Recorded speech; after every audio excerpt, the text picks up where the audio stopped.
Bautismo del Señor. La lectura de Mateo capítulo 10, versículo 13 al 17. Es el día del bautismo del Señor. La lectura. Jesús fue desde Galilea al Jordán y se presentó a Juan para que lo bautizara. Juan se resistía diciendo: «Soy yo quien necesito que tú me bautices, ¿y tú acudes a mí?». Jesús le respondió: «Ahora haz lo que te digo, pues de este modo conviene que realicemos la justicia plena». Ante esto Juan aceptó. Después de ser bautizado, Jesús salió del agua, y en ese momento se abrió el cielo y vio al Espíritu de Dios, que bajaba como una paloma y se posaba sobre él. Se oyó una voz del cielo que decía: «Este es mi Hijo querido, mi predilecto». El comentario es del Padre Fernando Armelini, y estas son palabras de alegría y esperanza. Un buen domingo para todos, hermanas y hermanos. La semana pasada concluimos el tiempo de Navidad. Recordemos que el evangelista Mateo concluye el capítulo 2 de su evangelio presentando la Sagrada Familia que regresa a Nazaret. Luego de ir y regresar de Egipto, se establecen en Nazaret. Así concluye lo que se llama el Evangelio de la Infancia según Mateo. Y entre el capítulo 2 y el capítulo 3 pasan 30 años, de los cuales no sabemos absolutamente nada, porque para nuestra fe no interesa lo que ha pasado en estos 30 años. La vida oculta de Jesús de Nazaret. Sabemos que siguió la profesión de su padre, carpintero en los poblados cerca de Nazaret y en el mismo Nazaret. Mateo retoma la vida de Jesús con el capítulo 3, presentando, como todos los evangelistas, el bautismo de Jesús. La vida pública de Jesús comienza cuando deja Nazaret y va hacia el río Jordán y se hace bautizar por Juan. El comienzo del nuevo año litúrgico, después de Adviento y la Navidad, comienza con este acto público de la vida de Jesús, cuando se acerca al Jordán, se hace bautizar por Juan y luego se centra en Cafarnaún y comienza su predicación. Veamos antes que nada de presentar el lugar, que es importante no tanto por el lugar geográfico, sino por su geografía teológica que los evangelistas quieren hacer resaltar. Les muestro dónde se encuentra Nazaret, en las montañas de la Baja Galilea, y es donde Jesús permaneció durante 34 años. Sale de Nazaret y va hacia el río Jordán, y pueden apreciar el lugar donde el Bautista, desde hacía ya algunos años, había iniciado su misión de bautizar. ¿Qué hacía el Bautista? Hacía pasar a la gente de la parte oriental del río Jordán a la parte occidental. Todos los que querían entrar en la tierra prometida pasaban por el río. Aquello era solo una imagen de la verdadera tierra prometida donde el nuevo Moisés introducía a este pueblo de Dios a la verdadera tierra prometida. El Bautista hacía pasar primero a las personas que venían de Judea, al otro lado del Jordán, para que pudieran hacer su éxodo. el lugar donde el Bautista hacía pasar a la gente en el río Jordán, se llamaba Batabara, Bet Abar, el vado. En hebreo significa el lugar del vado, donde el pueblo de Israel, 1200 años antes, había atravesado ese lugar guiados por Josué. Moisés había contemplado esta tierra y en el mapa ven el monte Nebo, desde donde Moisés contempló la realización de la promesa, pero él no entró a esta tierra. Le encargó el pueblo a Josué, exactamente lo que hace el Bautista, que entrega el pueblo de Israel a la nueva guía para que los introduzcan en la tierra de la libertad. Luego de recibir el bautismo, Jesús no regresa a Nazaret, sino que inicia su vida pública en Cafarnaún. Ahí ven dónde se encuentra Cafarnaún, al lado del lago de Tiberíades. Esta es la presentación de la parte geográfica. Pero se trata también de una geografía teológica, porque este paso quiere decir dejar la tierra de la esclavitud para ser introducidos por Cristo en la tierra de la libertad. Aquí ven el paso de Betabara, el lugar donde desde muy antiguo la tradición ha localizado el lugar donde Jesús fue bautizado. Se encuentra muy cerca del Mar Muerto, como viene indicado en ese mapa. Y el color verde que ven indica el fin del río Jordán antes de entrar en el Mar Muerto. Este es el lugar donde fue bautizado Jesús. Y en la foto ven la iglesia bizantina construida precisamente en el lugar donde el Bautista reunía a la gente en la parte oriental, lo que ven a mi espalda. Allí es donde el Bautista llevaba a la gente de Judea al otro lado del río y luego los hacía pasar a la tierra prometida. También Jesús hizo este paso en Betabara, donde se encuentra esa iglesia. Veamos ahora el texto del Evangelio. Cuando el evangelista Mateo presenta el bautismo de Jesús, lo introduce de manera diversa de los otros evangelistas.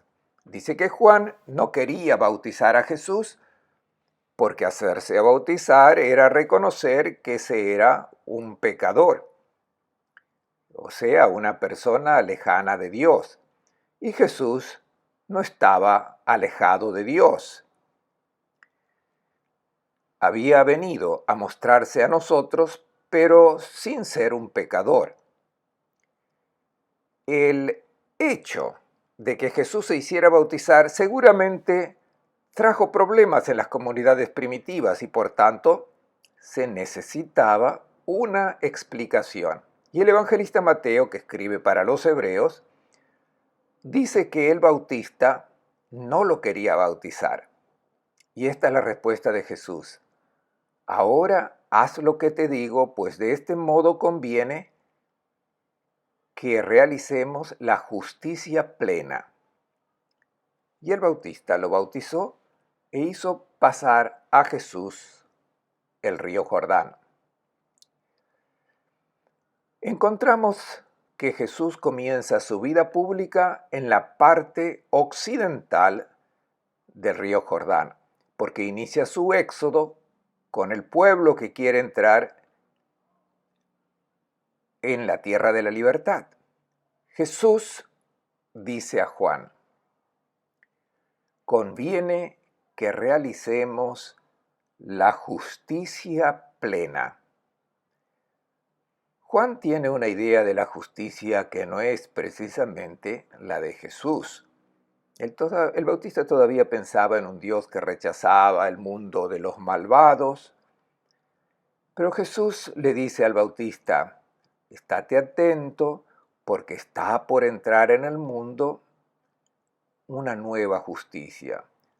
Una justicia que ha desconcertado al Bautista, pero comienza a comprender que la justicia que Jesús está por introducir en el mundo es la justicia de un Dios que no destruye a los malvados, sino que los salva a todos. Esta es la nueva justicia. Le manifiesta al Bautista que tiene que comenzar la nueva justicia. En el comentario, a la fiesta de la Sagrada Familia, decía que cuando Dios ha llamado a su hijo de Egipto y José lo trajo a la tierra de Israel, decía que Dios ha entrado en nuestra tierra de esclavitud, ha entrado en nuestro Egipto, donde están los faraones que nos impiden realizar nuestra existencia y ser realmente hombres, humanos, porque los ídolos nos deshumanizan. El Hijo de Dios, el nuevo Moisés, ha entrado en esta tierra para llevarnos fuera. Después de esta introducción original, tanto Mateo como Marcos y Lucas describe la escena con 3 imágenes sobre lo que sucede allí en el río Jordán. No se trata de hechos prodigiosos, el abrirse del cielo, la paloma, la voz del cielo. No son hechos prodigiosos, son imágenes muy comprensibles para los lectores de Mateo y también para nosotros hoy. Son imágenes muy claras por su mensaje y su significado. Luego de bautizarse, Jesús sale del agua. Lo podemos imaginar saliendo del río Jordán. Lo ven también a través de la foto. Jesús sale del agua y se abre el cielo. ¿Qué significa esta apertura del cielo? No se trata de una información meteorológica. El cielo no se abre. Esto es una alusión que todos los biblistas entienden inmediatamente. El evangelista hace alusión a un texto muy importante del Antiguo Testamento. El cielo que había permanecido cerrado, Dios hablaba por medio de los profetas, ha hablado así durante 5 siglos, pero luego no ha enviado más profetas, porque el pueblo no lo escuchaba. Era perfectamente inútil. El pueblo de Israel ha comenzado a sufrir mucho por este silencio de Dios, que no hablaba más a su pueblo. Era como si el cielo se hubiese cerrado. Los cielos eran 7, y sobre estos estaba el trono de Dios. Entre un cielo y otro pasaban 500 años, según los rabinos. 500 años para llegar al siguiente cielo. Los cielos estaban cerrados y el pueblo sufría porque no había más profetas. El Salmo 74 dice: ya no vemos nuestros estandartes ni tenemos un profeta. Ninguno de nosotros sabe hasta cuándo.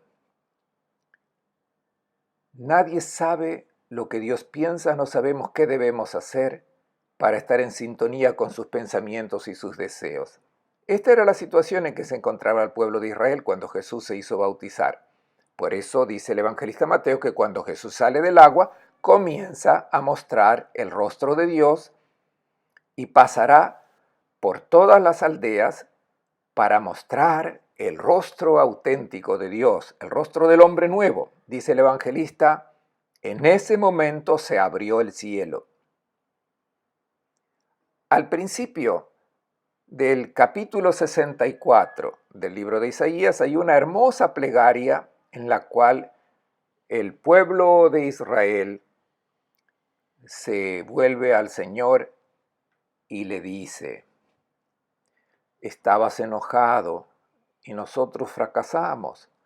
Aparta nuestras culpas y seremos salvos. Tú eres nuestro Padre, nosotros la arcilla y tú el alfarero. Somos todos obra de tu mano. Isaías 64, 4 y 7. Luego la invocación: no te irrites tanto, Señor, no recuerdes siempre nuestra culpa. Versículo 8. Esta oración fue hecha cuando el pueblo de Israel estaba desesperado. Dice el evangelista Mateo que cuando Jesús sale del agua, esta oración ha sido escuchada. Y una segunda imagen: vio al Espíritu de Dios que bajaba como una paloma y se posaba sobre él.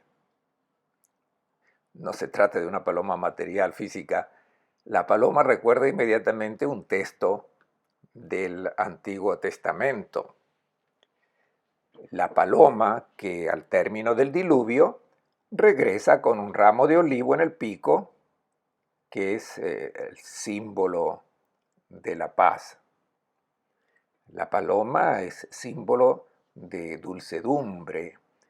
Es el espíritu que ha tomado posesión de Cristo, le dará la fuerza que lo llevará a entregar su vida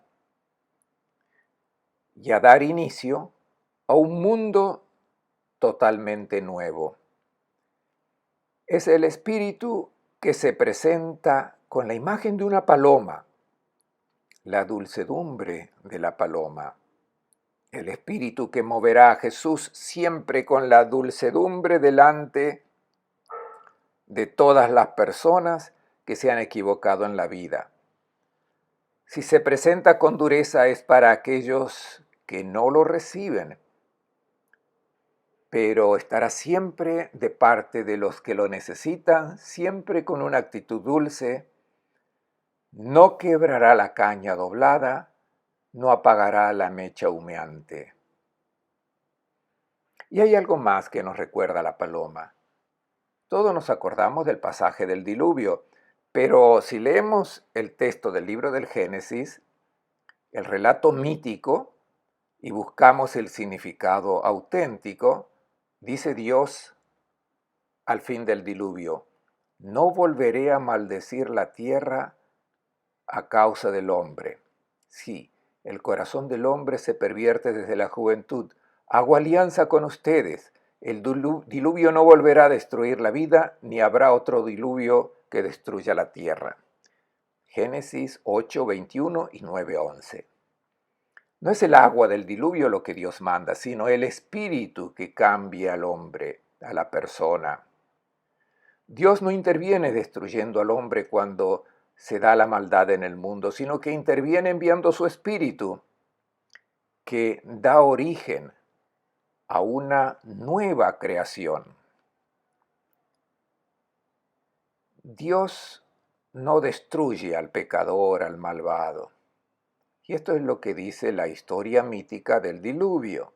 De hecho, concluye diciendo: yo no hago estas cosas, enviaré un espíritu. Génesis 9, 14, 16. Esto es lo que sucede cuando Jesús sale del agua y es colmado por el Espíritu de Dios, porque allí nace el hombre nuevo. Finalmente, la última imagen, la voz. Es la voz del cielo que reconoce en Jesús. Dice la voz: se oyó una voz del cielo que decía: este es mi Hijo querido, mi predilecto. Esta es también una imagen rabínica. La voz del cielo se encuentra muchas veces en los textos rabínicos. Es un artificio literario para presentar lo que Dios piensa de un evento, de una cierta situación. Cuando Jesús sale del agua, del río Jordán, el Padre del cielo lo reconoce como su Hijo. A mi espalda coloqué dos iconos del bautismo de Jesús. Los ortodoxos llaman al momento del bautismo la Epifanía de Dios, porque ese es el momento cuando Dios comienza a manifestar su verdadero rostro. No se trata solamente de una manifestación del rostro de Dios, sino que es una manifestación del hombre nuevo. Lo ven en este icono. Jesús se encuentra en el agua y en los iconos más antiguos estaba desnudo en el río Jordán, y por una razón muy realista, para decir que se trata del hombre nuevo. Y el hombre nuevo nace desnudo como Adán. Y aquí se trata de una humanidad nueva que está naciendo cuando Jesús sale de las aguas del Jordán.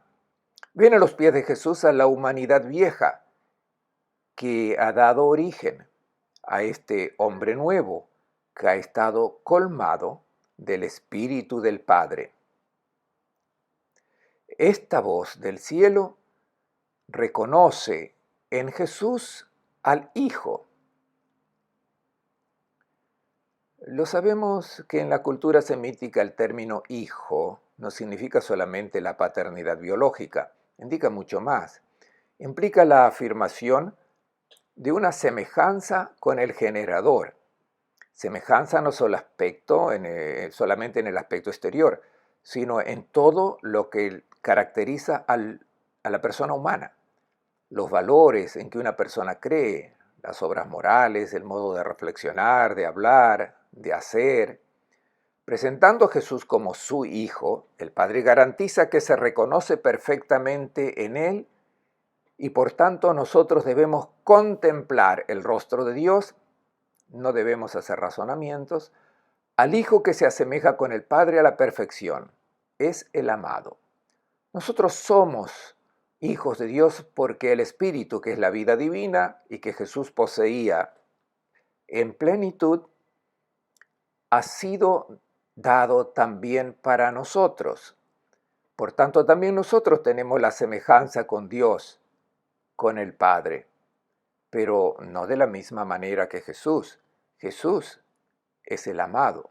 Recordemos que Abraham tenía dos hijos y uno era el amado, Isaac. Tenía también a Ismael, pero el amado era Isaac.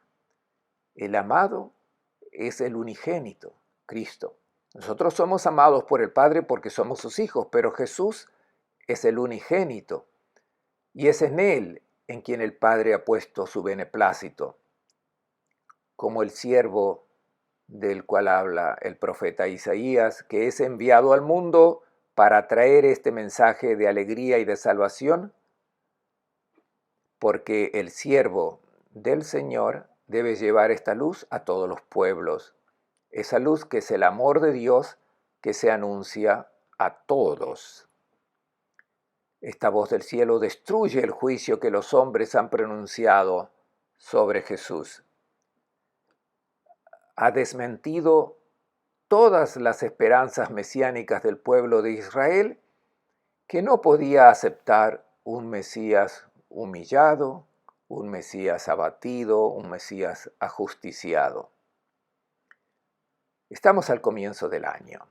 La invitación que nos hace el evangelista de recibir la luz que al comienzo del año recibiremos cada vez que venga presentado en el texto evangélico es la figura de este Hijo, el amado. Un buen domingo y una buena semana para todos.